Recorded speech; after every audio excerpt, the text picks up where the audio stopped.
Hello, welcome to the masterclass. My name is Oye Awoyemi. The last time we looked at culture assessment. We looked at these vis-a-vis your career growth. You want to grow in your career. You need to assess the new employer. What is the culture in that place? How do they work? What is the personality of the environment? And when we speak about that, we looked at the people and their education, their background. We looked at the articles of work, their equipment. We looked at food and where they eat and what they do. We looked at meeting structures. We looked at language. And we looked at celebration. Now we'll be looking also at the work environment, your cubicle, your office, your table, your chair. What is it like? How do people sit? What's the structure in each office? Is it a one office, one person, or shared offices? What is the effect of each? How are the tables arranged? Do you have papers and items scattered all over the tables and all this? These are very important issues. What about the dress sense? How do people dress to work? Is there a formal environment? Is it non-formal or informal? And if it's informal, do people still have a good dress sense? Do they look well? Do they look well-groomed? These are important issues. What's the length of work hours? Is it 8 hours? Is it 10 hours? Is it 12 hours? How long do people work? What time do they resume? And when do they close? Now, it's important to note that for some, even though they close at a particular time or they go off work at a particular time, but because of other conditions within the environment, for example, you live in a very busy business district, and you have strong commuting challenges, traffic during the closing hours. Some people would rather wait for the traffic to end, and that creates some challenges with that. So that's also very important. You want to also look at, amongst the workers, what is the rate of competition?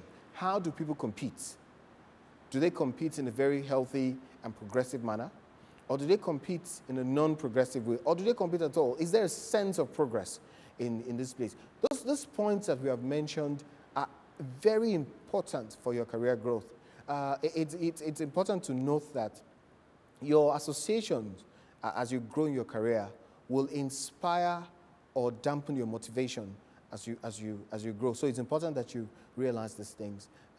As you move from one organization to the other, also realize that the culture of that organization goes with you, whether consciously or unconsciously. If you worked in an organization for 2 years, it's nearly impossible not to speak the way everyone speaks there. It's difficult not to act or reason or see things in the light of the people or the way things are done. If it's a scattered environment, you tend to always have that. And that can also spill over to your home and other parts of your life. So these are very important issues that you need to look at in terms of choosing or staying in an organization to check whether you fit into that organization. Realize that many times organizations are looking at the culture fit of an individual to the organization. But it's also important for you to check your own cultural fit with the organization. How well you fit into that place will also help you the length of time that you stay. That's a very important factor why people would stay or would not stay in an organization.